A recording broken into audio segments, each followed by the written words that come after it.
just watched two kids in masks get chased by a man who irons human skin for a living. If you want more, I respect that. Here are 10 games that hit the exact same nerve, which aren't the Little Nightmares because that's too obvious.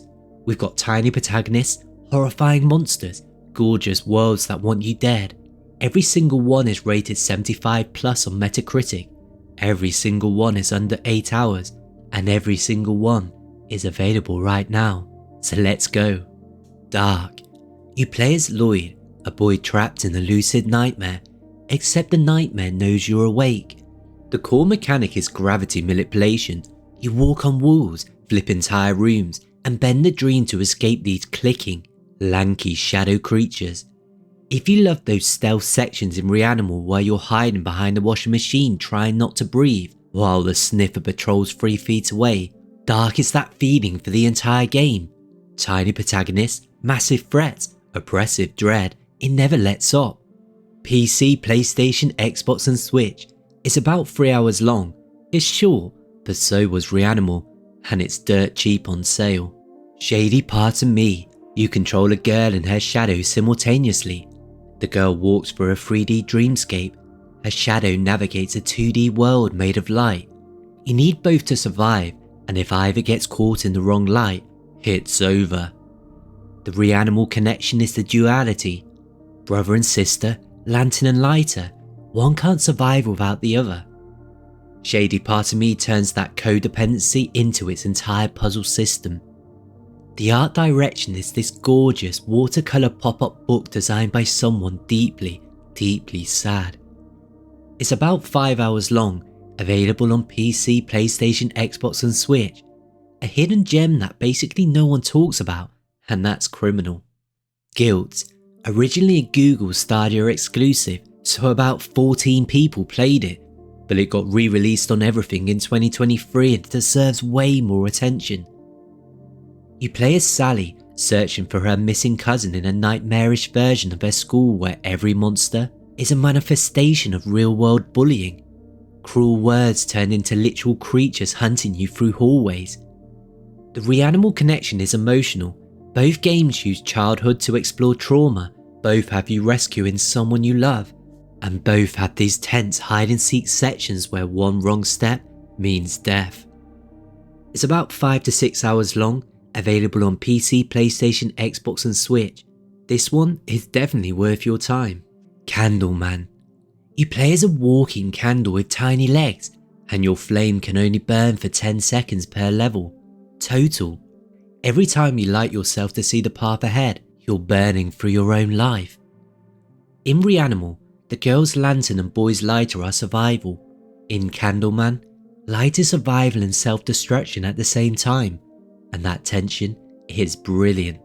You're platforming through shipwrecks, factories, underwater ruins, tiny, helpless, beautiful, and constantly dying. The story builds to an actual moving ending, all told with a single word of dialogue. It's about 4 to 5 hours long, available on PC, PlayStation, Xbox and Switch, and this one is massively underrated. The Past Within. This is specifically for Reanimal fans who played it in co-op and thought, I need more games that force me to communicate with my partner to survive. Made by Rusty Lake, it's designed as a 2-player only experience. One person plays in the past, the other in the future. You can't see each other's screens. The only way to solve puzzles is to talk and describe what you're seeing. Reanimal's best moments are when the brother and sister actually need each other.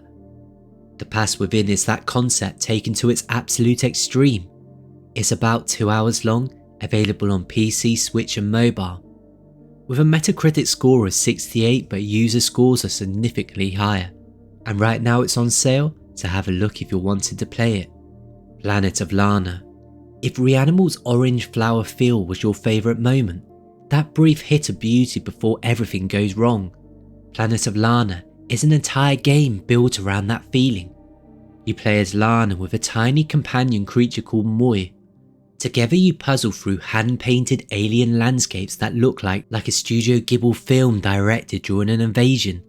No combat, completely defenseless. Every encounter is about hiding, timing and trusting your little companion. exactly like the brother and sister dynamic in Reanimal. The soundtrack is one of the best in any indie game. It's roughly 4 to 5 hours long, available on PC, PlayStation, Xbox and Switch. It's Reanimal's emotional beauty, without the skin ironing. Bramble, the Mountain King. If you thought Reanimal was dark, Bramble looked at the sniffer ironing human skin and said, "That's cute, hold my mead." Based on Scandinavian folklore, you play as Ole, trying to rescue his city from the trolls and creatures of the Nordic woods. Small child protagonist, sibling rescue mission, grotesque oversized monsters. The parallels to Reanimal are almost eerie. But where Reanimal stays relatively restrained, Bramble goes full horror. There are boss fights in this game that are actually disturbing. Blood, body horror, scenes that will make you put your controller down and stare at the wall. The art direction is stunning though. Hand-painted forests lit by moonlight, beautiful and horrible at the same time. Exactly what Reanimal does best, but cranked to 11. It's about 4 to 5 hours long, available on PC, PlayStation, Xbox and Switch. If you want Reanimal but more brutal, this one is it. Somerville. This one's from Jumpship, co-founded by Dina Patty, who co-founded Play Dead, the studio behind Limbo and Inside. So the DNA is there from the start. Alien invasion, no dialogue, no text, no explanation. You're a father separated from his family, physics puzzling through a world destroyed by enormous, incomprehensible alien structures. The Reanimal comparison is tone. Both games use silence and scale to make you feel completely insignificant. Both are about family, and both tell their story entirely through the environment. Fair warning, it's divisive, but the atmosphere and visual storytelling are absolutely top tier. It's roughly 3 to 4 hours long and available on PC, PlayStation and Xbox. Limbo. I know what you're thinking, the game from 2010, everyone played it. No, they haven't. I still get comments from people discovering this for the first time. Limbo is the game that started this entire genre. Tiny boy, no dialogue, black and white silhouettes. Hostile world that kills you in increasingly creative ways. That giant spider, the gravity flipping factory. Every horror platformer released in the last 15 years, including Reanimal, owes something to this game. Reanimal's director has cited Play Dead as an influence. The way Reanimal uses silence, the way the camera pulls back to show how small the children are, the way death is sudden and makes you immediately want to try it again. That's Limbo's DNA. It's about 3 to 4 hours long, it's on literally every console, and it's usually under £5 on sale. If you haven't played it yet, go get your fix, you won't be disappointed. Number 1, Inside. If Limbo started the genre, Inside, they perfected it. From Play Dead again, a boy in a dystopian world where people are being mind controlled. Bodies are being experimented on, and faceless authorities are hunting you through forests, farms and underwater facilities. The less I say about the final act, the better. That ending is one of the most discussed moments in gaming history. Every single thing that makes Reanimal work, the fluid movement, the seamless shifts between stealth and puzzles, the grotesque body horror, the environmental storytelling, the feeling of being tiny and crushable. Inside did it first. Many argue Inside still does it best. Reanimal's Sheep Beast finale, that owes a massive debt to Inside's final act. It's about 3 to 4 hours long, every platform including mobile has it, and it's one of the highest rated indie games ever made. If you haven't played it, this is me, looking into the camera and telling you, play this one tonight.